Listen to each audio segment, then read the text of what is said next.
بسم اللہ الرحمن الرحیم۔ اللہم صلی علی محمد وعلی آل محمد۔ داستان حیات کے ناظرین، السلام علیکم ورحمۃ اللہ وبرکاتہ۔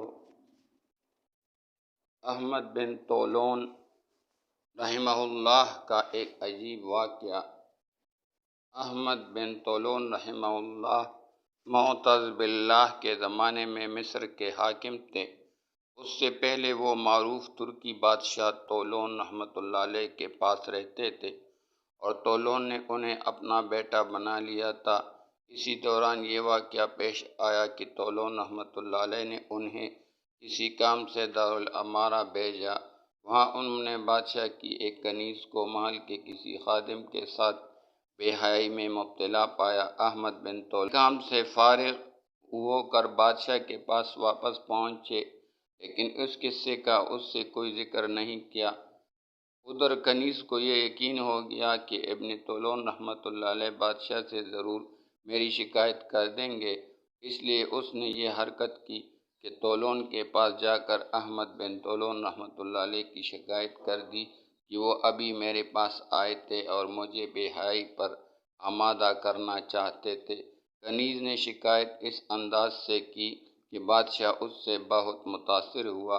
اس نے فوراً احمد بن طولون کو بلوایا اور کنیز کی شکایت کا زبانی طور پر تو کچھ ذکر نہیں کیا، البتہ ایک مہر شدہ خط ان کے حوالے کر دیا اور حکم دیا کہ یہ خط فلاں امیر کے پاس پہنچا دو۔ خط میں یہ لگا تھا کہ جو شخص یہ خط تمہارے پاس لا رہا ہے اسے فوراً گرفتار کر کے قتل کر دو اور اس کا سر میرے پاس بھیج دو۔ احمد بن طولون رحمۃ اللہ علیہ کو ادنیٰ وہم بھی نہ تھا کہ ان کے خلاف سازش ہو چکی ہے۔ وہ خط لے کر روانہ ہوئے۔ راستے میں اسی کنیز سے ملاقات ہو گئی۔ کنیز یہ چاہتی تھی کہ بادشاہ احمد بن طولون کو مجھ سے باتیں کرتے ہوئے دیکھ لے تاکہ اسے یقین ہو جائے کہ میری شکایت درست تھی۔ چنانچہ اس نے احمد بن طولون رحمۃ اللہ علیہ کو باتوں میں الجھانے کی کوشش کی اور کہا کہ مجھے ایک ضروری خط لکھوانا ہے، آپ خط لکھ دیجئے اور آپ بادشاہ کا جو مکتوب لے کر جا رہے ہیں وہ میں دوسرے خادم کے ذریعے بھجوا دیتی ہوں۔